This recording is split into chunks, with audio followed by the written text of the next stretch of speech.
Hi everyone, thanks for joining another video in this Getting Started with Watercolor series. I'm Michelle Crawford and today we'll be talking about color mixing basics. If you're a member of the Watercolor for Real Beginners group, welcome back. And if you're joining us from YouTube, feel free to check out the group on Facebook, and you can always subscribe here on YouTube for any future videos. So let's talk about color mixing basics.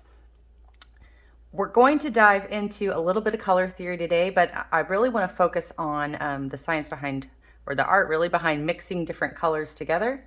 And there's a lot more to color theory that talks more about how colors might relate to one another, or how they might, help with your composition. We'll save that for another video, but today we're going to focus on what happens when you mix colors together and how to get more predictive color mixing results. So first we're going to talk about the color wheel. So I'm holding this color wheel upright so that you'll see all the colors around the circle. The ones on this outside edge are the ones I'll be referring to. This is a fun color wheel that has kind of a little slider that shows you what mixing some of the primaries with the colors you see here in the little window shows you some results. But we're mainly focused on this outside rim of colors here. So I'm holding this with yellow at the top and violet at the bottom. If I turn it just a little bit and see, I can split it in half.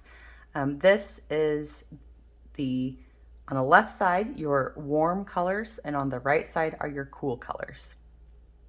And so what does that really mean? It's just that the warm colors are warmer in hue. Think about a sunset. You've got these yellows and reds and oranges. And then the ones on the right are your cooler colors. They're just a cooler hue of color. And so you've got your, kind of more violet, purples, blue, and green. And so I would think, ocean, your nice cool ocean on the right.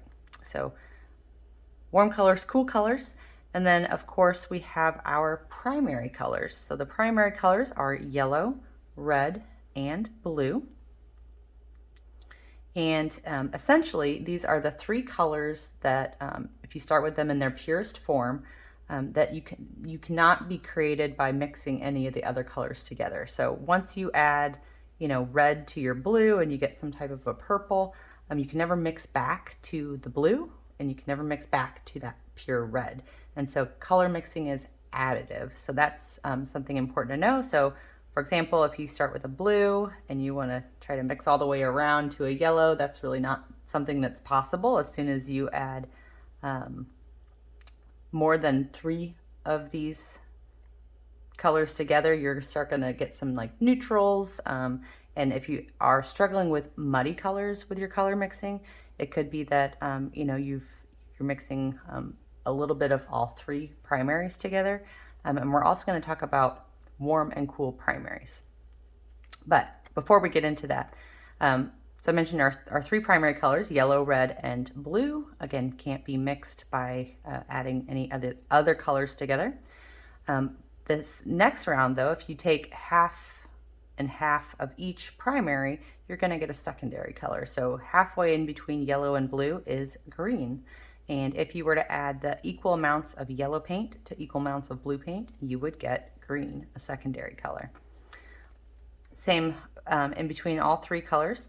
And so yellow and red, if you make a mix of 50-50 of those, you'll get a pure orange.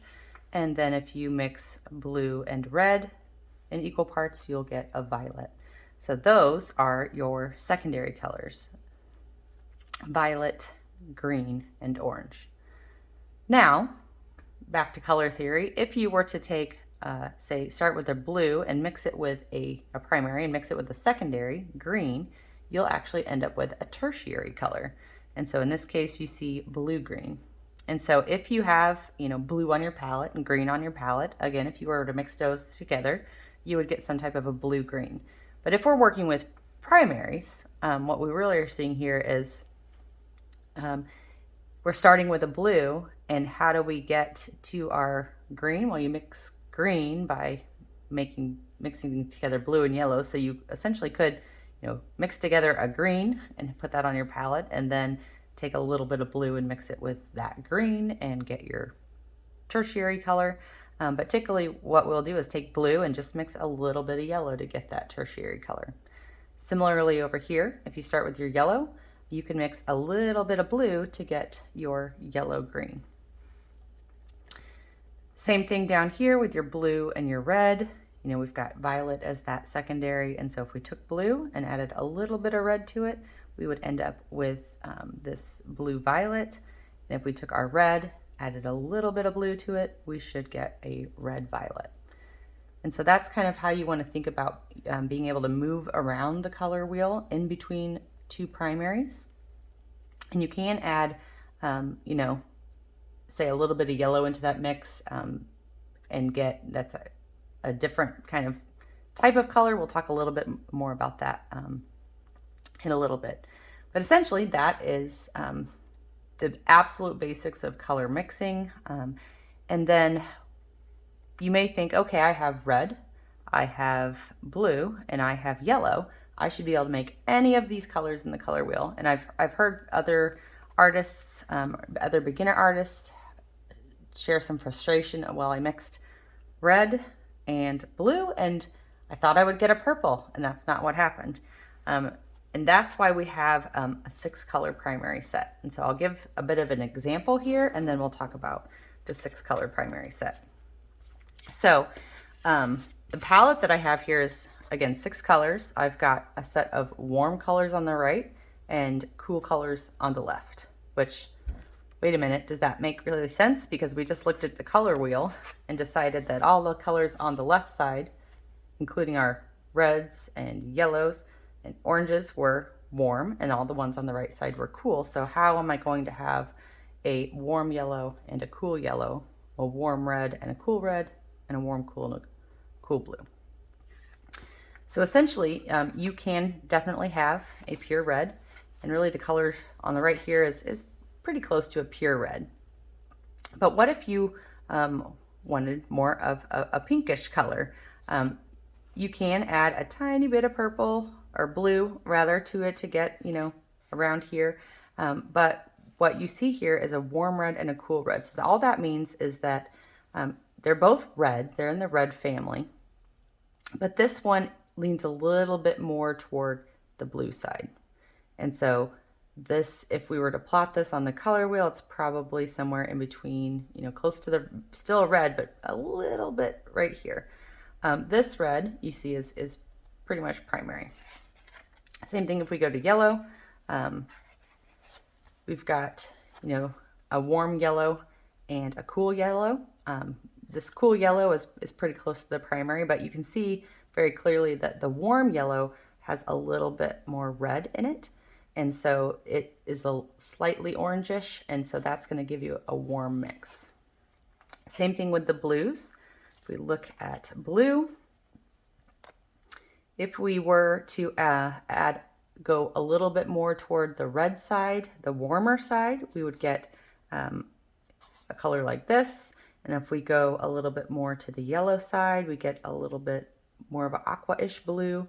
And so that is essentially why there's 6, well, not necessarily why, but how the colors relate as far as a warm color being, you know, cool or warm, etc.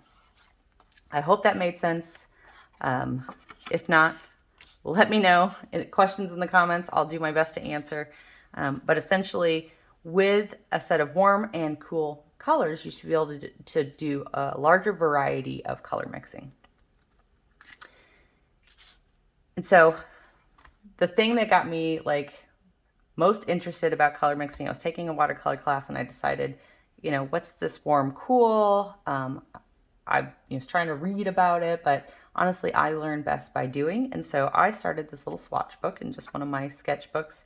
And I was most surprised when I mixed a warm red with a cool blue, and I got this almost black color. And you can see here on the right hand side, I even put a gradient wash of the two. So warm red, cool blue, and in the middle, that is definitely not purple. I expected to get purple.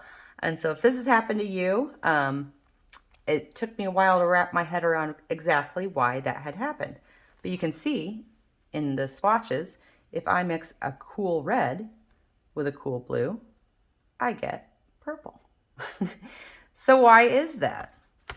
Well, this warm red, if we go back to our color wheel, we have a warm red, which essentially is, more on the yellowish orangish side.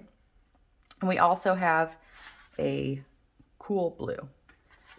So the cool blue is over here, and it's a little bit on the yellowish side. And so essentially what we have here is the cool blue actually has a little bit of yellow in it, and the warm red also has a little bit of yellow in it. So when you mix these two together, you actually are adding yellow into your mix. And what happens when you mix all three primaries together?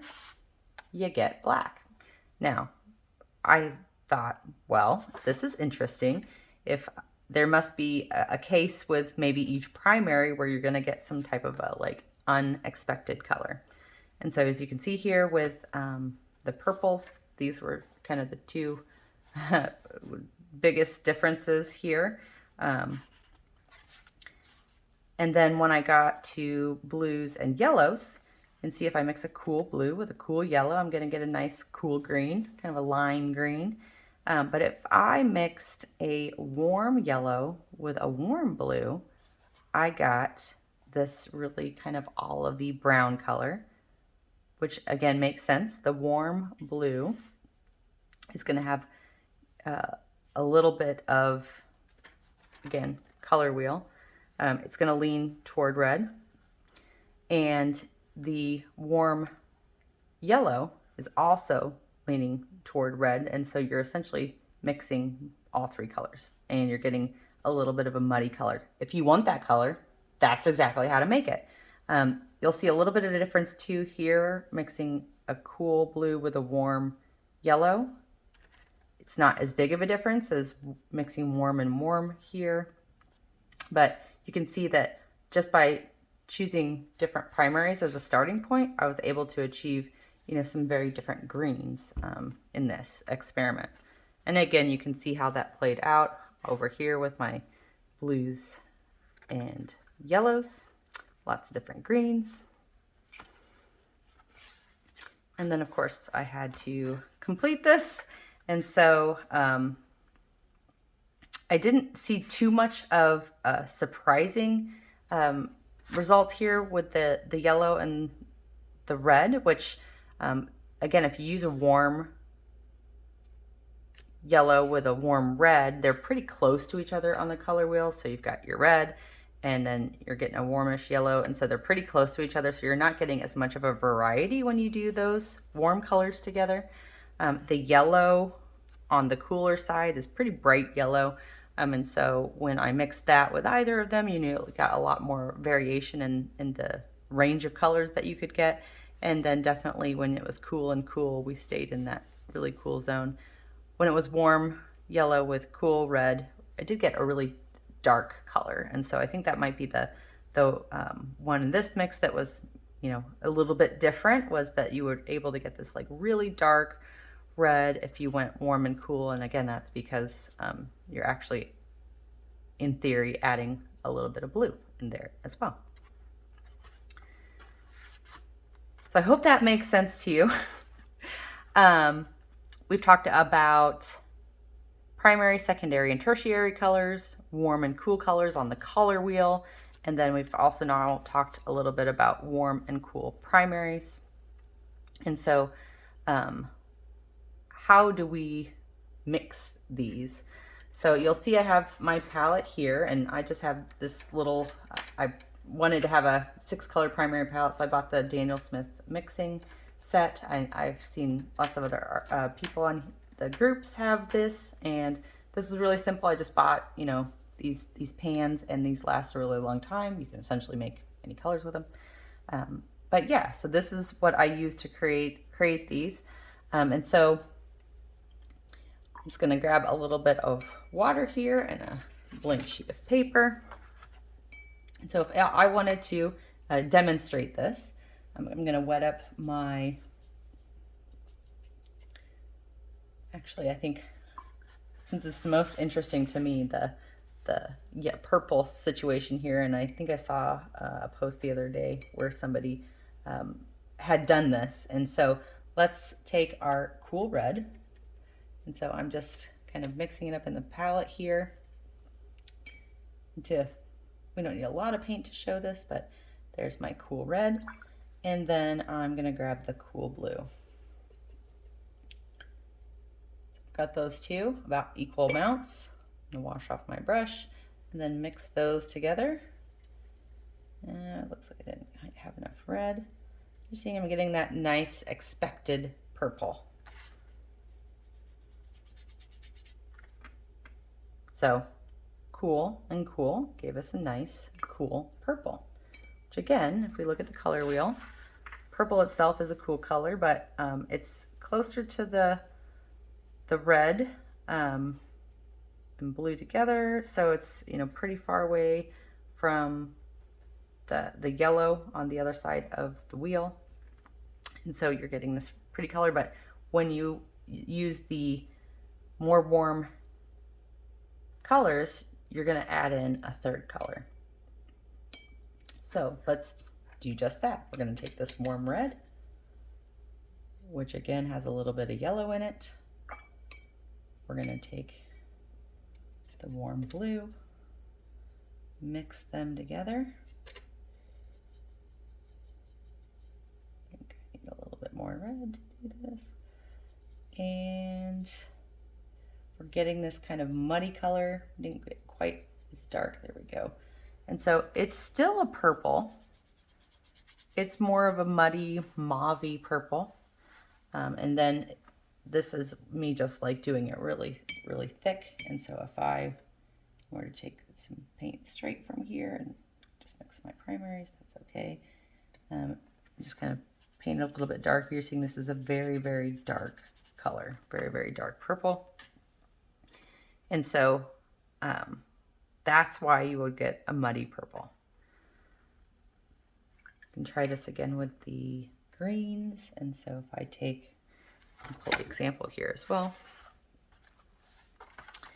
If I take my cool yellow, do you see it's a little bit of green in it, or leans toward green. So it has blue in it. And then I take this warm blue. I'm gonna get a nice green. And honestly, if you're using with the greens, if you were using a cool yellow, it wasn't much of a difference if you went cool or warm blue. But as soon as you start with that warm yellow that has more red in it, wet up these paints a little bit. So let's start with that warm. And then let's go for the warm blue. That's when we start getting more of an olive color. Not so much of that lime green. It's a little bit earthier, which also makes sense because we're also talk a little bit about how you can like mute a color, which is essentially you would add the color that is opposite of it on the color wheel.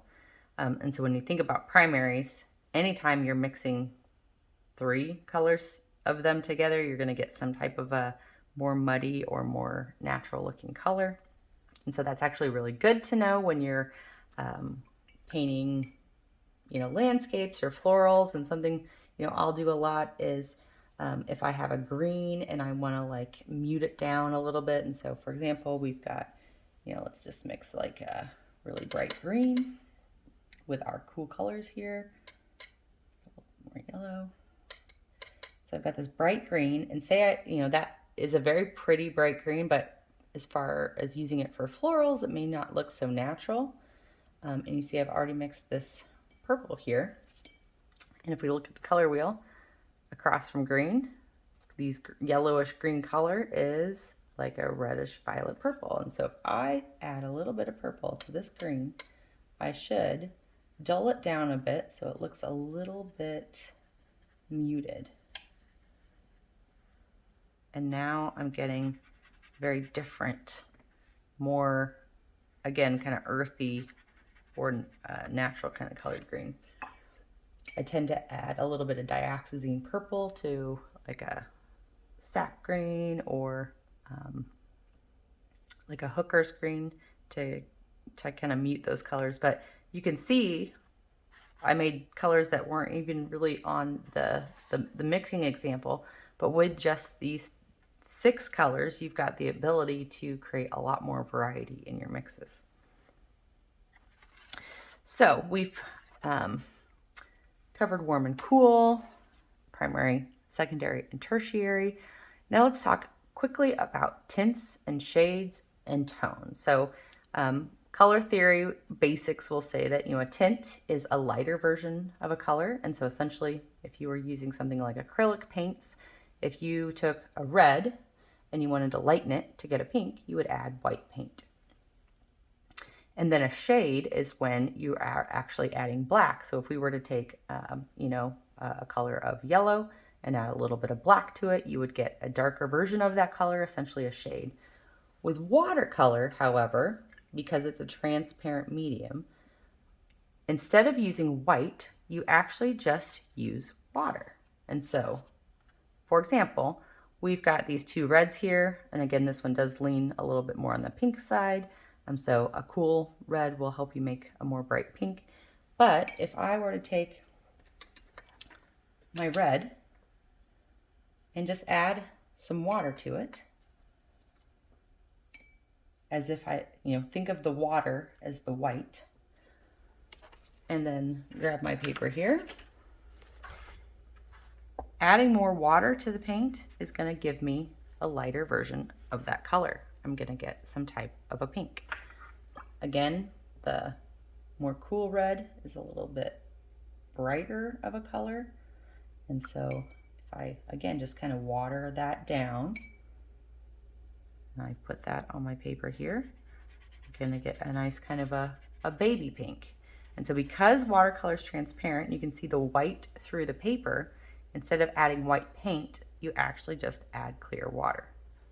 And so just to show you, I'm going to grab that same little blip of paint here. I'll add just a little bit more paint to the mix so it's thicker, and you'll see it appears to be a much darker color. So how do we do shades? You're going to add black to make it darker. Typically, and you don't see black in this palette, and most watercolor artists don't even use black, but you could essentially, have a black tube or, mix these together to get black, and use that to darken a color. Just to kind of show an example of that, mixing black is honestly not that the easiest, but if I do get the right mix of these 3 colors, we'll end up with some type of a black or even more of a neutral color. So now we've got a green, which is yellow and blue. So I think I need to add a little bit more red to this. See, it's starting to turn grayish color. Let's see what that looks like. We just made gray, which is essentially watered down black. So we could take this and mix it with one of our colors. So let's take that bright red again, mix it with a little bit of that gray. And actually gray will give you something called a tone, and black will give you a shade, and it doesn't really work about the same in watercolor. So you're seeing I'm getting this kind of muted pink now. It's again a little bit more earthy, but again, one of the tricks to make something a little bit more muted, or essentially kind of help you make a shade or a tone in watercolor, you could just add a color that's on the opposite of the color wheel. Or you could think of it too, if my color wheel here, if I had yellow and I wanted to add the opposite of it to dull it down, I would add this violet But if I don't have violet on my palette, I could add a little bit of red and a little bit of blue to my yellow, and I should get some type of a muted yellow.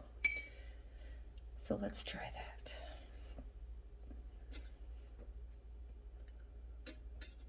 There's my yellow. Tiny bit of blue. Tiny bit of red. And you can see we got this kind of brownish, more muted yellow. We can add a little bit more of the primary to it to get a bit of a different shade. If we keep adding the yellow back, it will get closer and closer to the yellow. I guess, of course, it won't ever go completely back to yellow because we've added to the primary. But you can see how quickly we got 3 very different colors of yellow here.